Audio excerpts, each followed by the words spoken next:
England, 1945. Morning light broke pale and cold across the barbed wire of Camp 174. Somewhere in the green flatlands of Yorkshire, the air smelled of wet earth and coal smoke.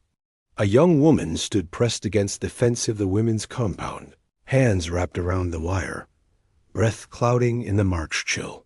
Her name was Greta Hoffman, and she was 19 years old. She had been told that British soldiers were ruthless, that they would treat captured women with contempt, with cruelty. But now, watching them across the muddy yard, she couldn't look away. The war had ended for Greta on a February afternoon in 1945, though she hadn't known it yet. She had been assigned to a communications unit in northern Germany near the Dutch border. Not a soldier, officially. Not someone who carried weapons or stood on the front lines. But she wore the uniform. She decoded messages. She followed orders from officers whose names she tried not to remember, whose faces blurred together in the haze of exhaustion and fear that had become her daily existence. The regime's propaganda had painted a clear picture. The British were savages. The Americans were worse. If captured, she would face unspeakable treatment. Better to flee, they said. Better to disappear into the forests and villages, to shed the uniform and pretend you had never worn it. But there was nowhere to go. When the British forces rolled into her station, Greta had been standing in a room filled with burning papers. The officers had already fled. The smoke stung her eyes, made her cough until her ribs ached. She heard boots on the stairs, heavy, purposeful. The door opened, and 3 soldiers stood there, rifles raised but not aimed. They looked tired. Mud caked their uniforms. One of them was barely older than she was. "Hands up," he said in accented German. "You're coming with us." She raised her hands. Her heart hammered so hard, she thought it might crack through her chest. This was the moment she had been warned about. This was where the stories would prove true. But the soldier just gestured toward the door. "Move along, miss. No one's going to hurt you." The words felt like a trap. They placed her with 17 other women in the back of a canvas-covered lorry. The truck bed smelled of diesel and old rain. No one spoke. Some of the women cried quietly, shoulders shaking. Others stared at nothing, faces blank as stone. Greta pressed herself against the side of the truck and watched through the gap in the canvas as the countryside rolled past. Germany was burning. Smoke rose from distant villages. Roads were cratered, bridges collapsed into rivers. They passed columns of refugees, moving in the opposite direction, bent under the weight of suitcases and bundled possessions. Children walked barefoot through the mud. Old men pushed carts piled with furniture. The war had devoured everything, and now it was spitting out the remains. The truck stopped at the border. British soldiers checked papers, waved them through. Greta realized with a cold shock that she was leaving her country, that she might never return. England appeared through fog. Green fields, stone walls, villages with church spires rising like promises of order, of normalcy. It looked impossibly clean, impossibly whole. How could this place exist when her own country was rubble and ash? They arrived at Camp 174 just after dark. Camp 174 sat in the middle of farmland, surrounded by barbed wire and guard towers. The women's compound occupied the eastern section, separated from the men by 2 layers of fence and a stretch of empty ground. Wooden barracks lined up in neat rows. Smokestacks jutted into the gray sky. Guards patrolled the perimeter, rifles slung over their shoulders, breath misting in the cold.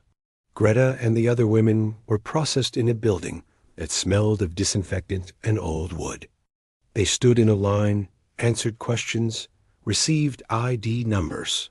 A British woman in military uniform examined each of them with a clinical efficiency that made Greta feel like livestock being sorted. "You'll work in the kitchens," the woman said, barely looking up from her clipboard.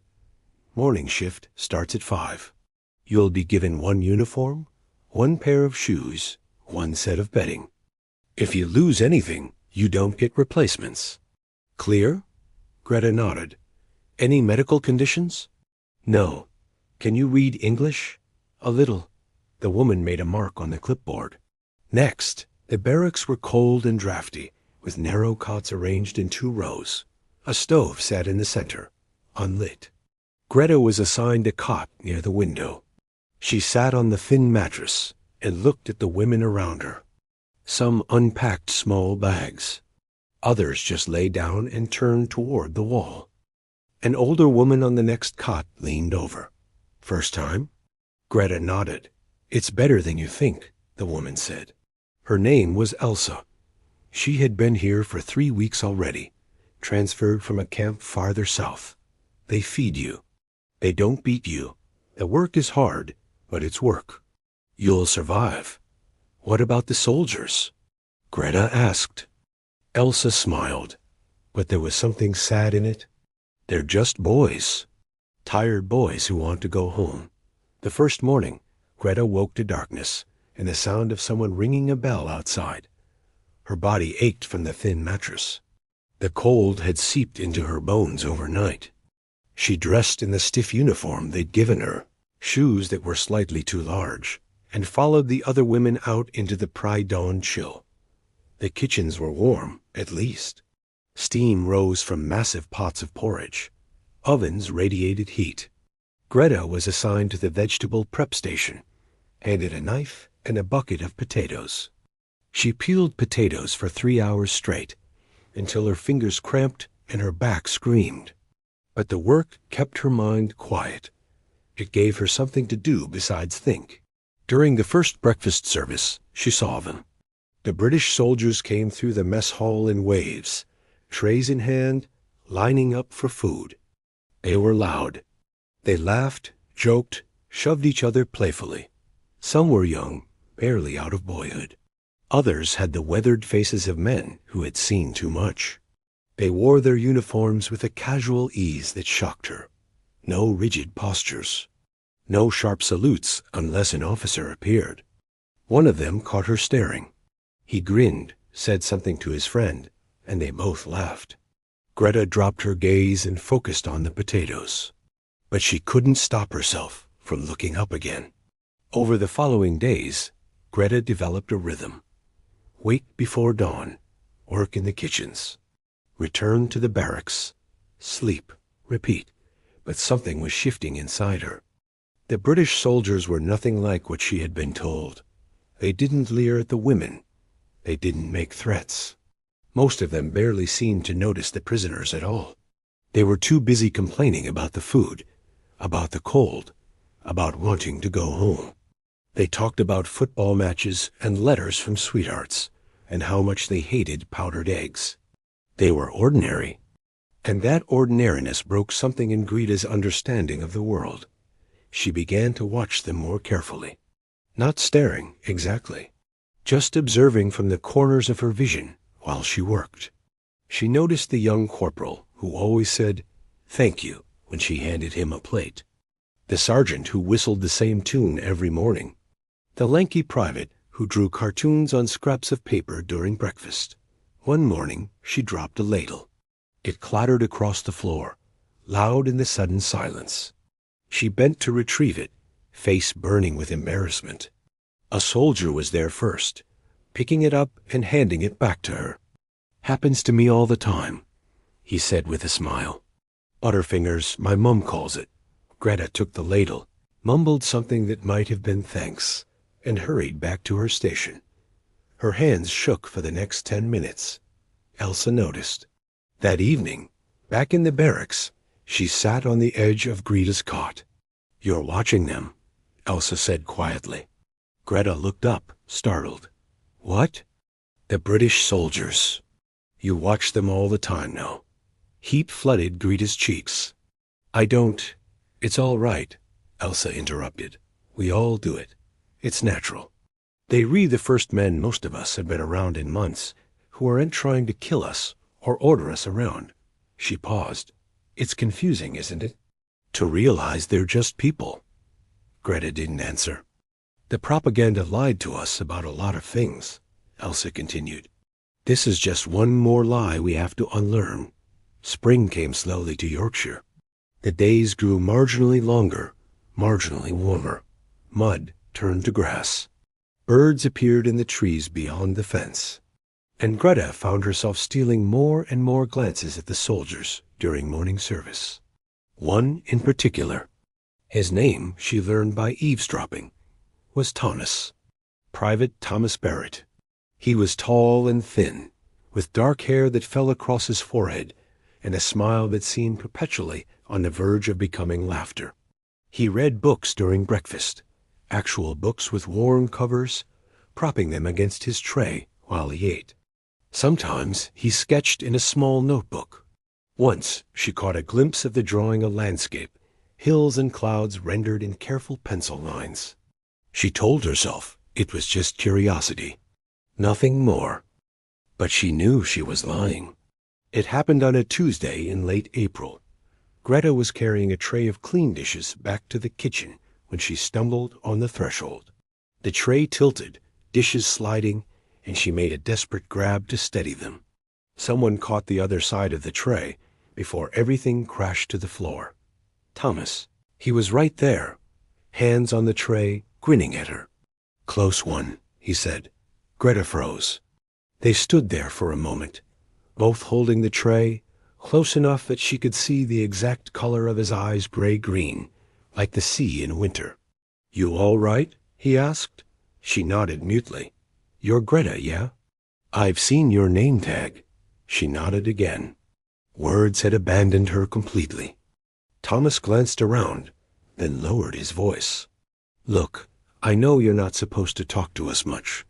Rules and all that. But I just wanted to say your English is getting better. I've heard you helping the others.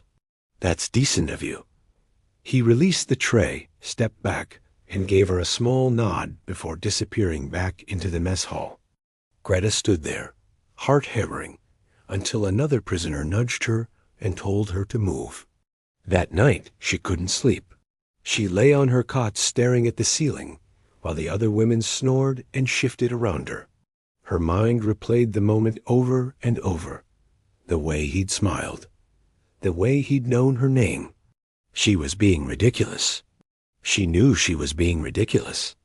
But she couldn't stop thinking about him. The next morning, Thomas was at breakfast as usual. He looked up when she passed with a fresh pot of porridge, caught her eye, and smiled. Just a small smile, nothing traumatic. But it sent electricity through her entire body. Over the following weeks, they developed a pattern. Small interactions. Brief exchanges. Nothing that would draw attention from the guards or the other prisoners. He would say something innocuous. "Morning, Greta," or "Cold today, isn't it?" And she would respond with a nod or a whispered yes. Sometimes he would leave his book on the table when he finished eating, positioned so she could see the title when she cleared his tray. Great Expectations. The Count of Monte Cristo. Wuthering Heights. She wondered if he was trying to tell her something. One morning, he left a note tucked under his plate. Her heart seized when she found it. She glanced around to make sure no one was watching, then slipped the paper into her pocket. Later, in the barracks, she unfolded it with trembling hands. "Do you like to read? There's a small library in the recreation building. Prisoners are allowed to check out books on Sunday afternoons. Thought you might like to know." Greta stared at the note for a long time. Then she carefully folded it and hid it under her mattress. Sunday came. After the morning shift, prisoners had free time, a few precious hours to rest, to write letters, to pretend they were something other than captives in a foreign land. Greta asked around and learned where the recreation building was. A low structure near the center of camp, painted the same drab green as everything else. She walked there with her heart in her throat. The library was a single room lined with shelves, mostly empty. Maybe 200 books total, their spines faded and worn. A British soldier sat at a desk near the door, reading a newspaper. He glanced up when Greta entered, Here for a book. She nodded. Help yourself. You can take one at a time. Bring it back when you're done. Greta moved along the shelves, running her fingers over the spines. Most were in English. A few in German, probably collected from prisoners. She pulled out a worn copy of Jane Eyre and opened to a random page. The English was difficult, but not impossible. Good choice. She turned. Thomas stood at the end of the aisle, holding his own book. Bronte's one of my favorites, he continued, voice low so the guard wouldn't hear. Bit melodramatic, but in a good way. Greta held the book against her chest. I've never read it. You'll like it. It's about someone trying to find their place in the world, trying to figure out who they are when everything around them is telling them what they should be. Their eyes met. Neither of them looked away. Why are you doing this? Greta asked suddenly. Being kind to me. To us. Thomas's expression grew serious. Because you're people. Because the war's over, or nearly over, and holding on to hate doesn't make any sense anymore. He paused. And because I think you're brave. Coming here, working, trying to make sense of all this. That takes courage. Greta felt tears prick her eyes. She blinked them back fiercely. I'm not brave. I'm just trying to survive. That's what bravery is, Thomas said quietly.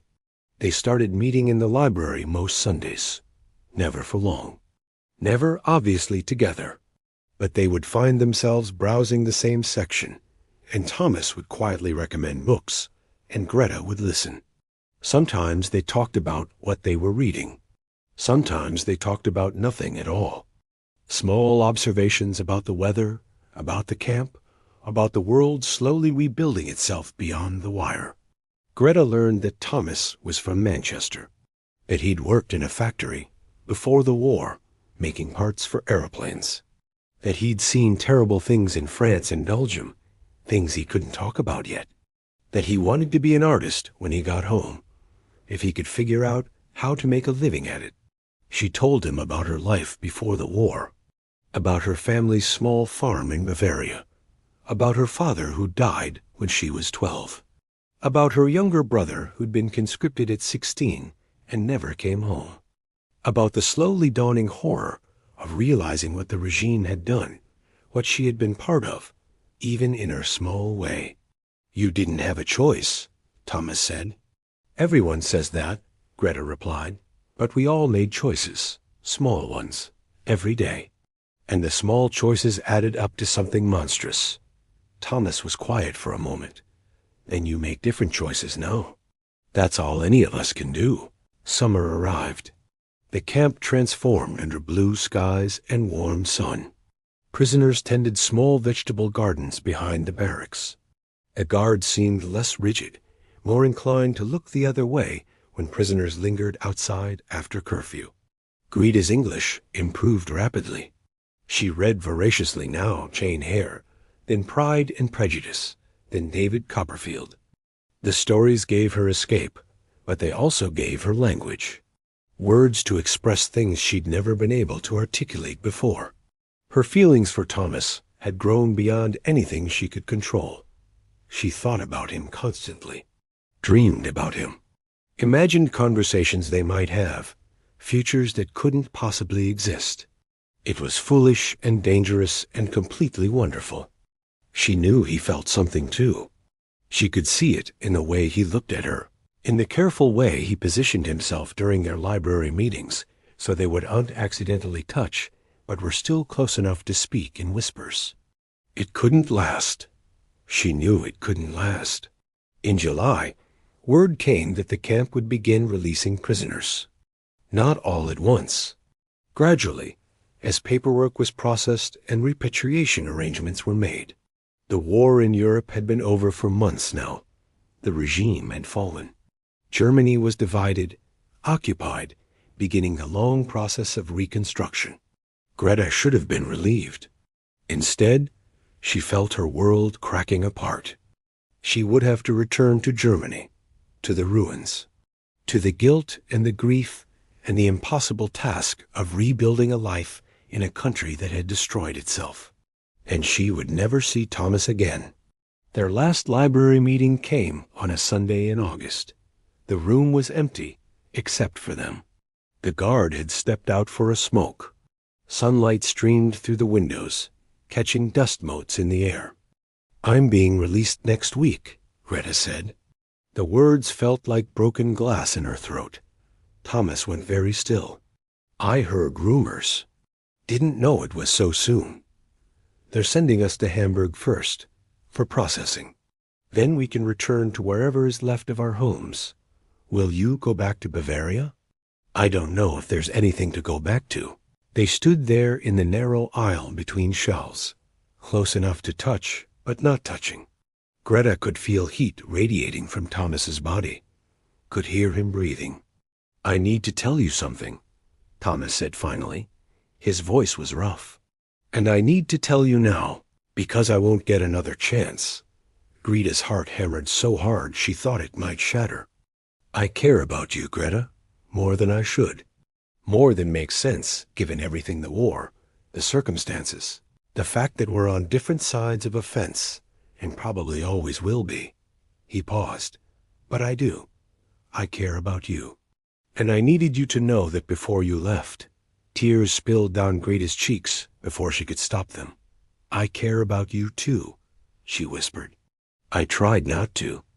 I tried to tell myself it was just loneliness or confusion or some kind of trauma response. But it's not. It's real." "What do we do?" Thomas asked. "Nothing," Greta said. "There's nothing we can do. You'll go back to England. I'll go back to Germany, and we'll both try to build lives that make sense. That's how this ends. That's not how I want this to end. Neither do I." Greta wiped her eyes with the back of her hand. "But we don't get to choose." Thomas reached into his pocket and pulled out a small piece of paper.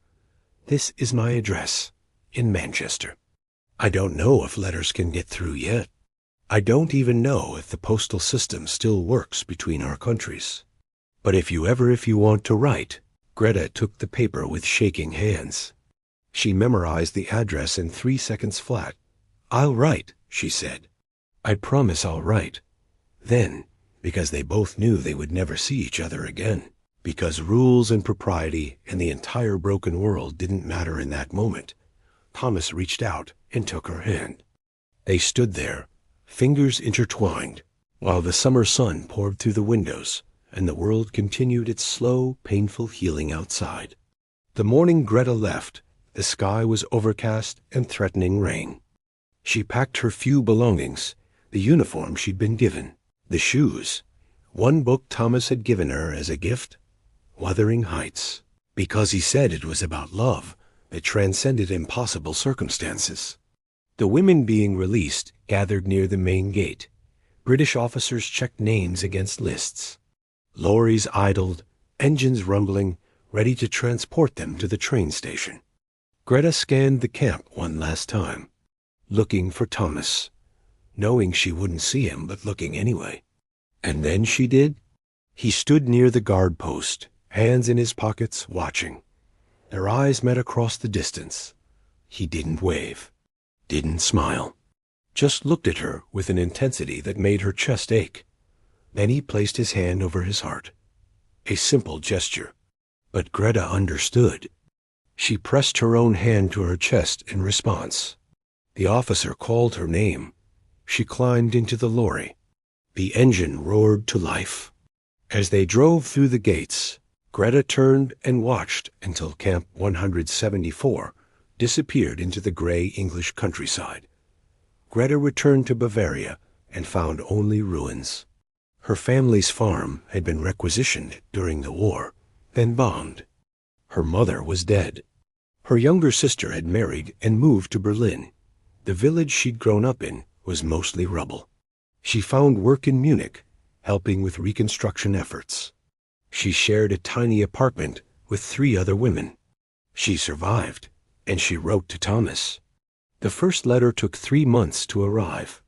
The postal systems were still chaos, borders still uncertain. But it got through, and he wrote back. For 2 years, They corresponded. Long letters about their lives, their hopes, their attempts to make sense of a world that had torn itself apart and was slowly, painfully stitching itself back together. They shared their fears about the future, their guilt about the past, their stubborn, impossible hope that maybe, somehow, things could be better. In 1947, Thomas traveled to Munich. The journey took days, required special permits, cost nearly all his savings. They met in a cafe near the train station. Greta saw him through the window before he saw her, and her breath caught in her throat. He looked older, thinner, but his eyes were the same. He spotted her. Their eyes met, and Thomas smiled. They married 3 months later. It wasn't easy. International marriages between former enemies were complicated, required paperwork and approvals, and raised eyebrows from officials on both sides. Thomas's family didn't understand. Some of Greta's friends stopped speaking to her, but they did it anyway. They settled in Manchester, in a small flat near where Thomas had grown up. He got work as a commercial artist, designing advertisements and posters. Greta learned to speak English fluently, found work as a translator. They had 2 children, a boy and a girl, and they never forgot Camp 174. Never forgot the library where they'd fallen in love between shelves of worn books. Never forgot that war and hate and propaganda could be defeated, one small human connection at a time. Years later, when their grandchildren asked how they met, Greta would smile and say, "I tried not to stare." But he was reading Great Expectations at breakfast, and I'd never seen anyone do that before. And I thought, anyone who reads Dickens while eating powdered eggs must be someone worth knowing. Thomas would laugh and add, "She had the most serious expression I'd ever seen, like she was trying to figure out the entire universe." And I thought, I want to know what she's thinking. And they would leave it at that. Because some stories are too big to tell in one sitting. Because some transformations happen so quietly, so gradually, that you only realize they've occurred when you look back and see how far you've traveled. Greta watched British soldiers because the regime had told her they were monsters, and she needed to confirm the lie. What she found instead was humanity, complexity, the capacity for ordinary decency in extraordinary circumstances. And in watching, she found herself. In watching, she found Thomas. In watching, she found a way forward. The war had tried to teach her hate, but a prison camp in Yorkshire, of all places, taught her something different. It taught her that even in the darkest times, even across enemy lines, even when the entire world seemed determined to burn itself down, human beings could still choose kindness, could still choose each other, could still choose hope.